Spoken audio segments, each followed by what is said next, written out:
Anasema wana wa Israeli walikuwa na uzazi sana, walikuwa wanazaa, na ili uongezeke katika eneo lolote lazima uwe mzalishaji.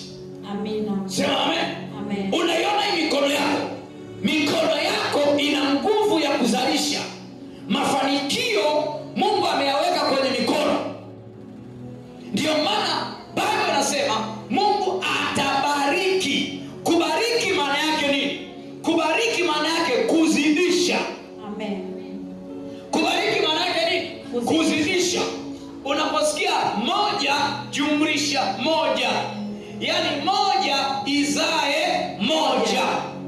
Kubariki maana yake nini? Kubariki maana yake kuzaa. Ndio. Unaposikia Mungu amenibariki, maana yake Mungu amenipa nguvu ya kuzaa. Amen. Kuna mtu hajanielewa vizuri? Unaposikia mtu anasema Mungu amenibariki mtoto wa pili, maana yake nini? Amezaa. Mungu amenibariki nimefungua duka, maana yake nini? Amezaa.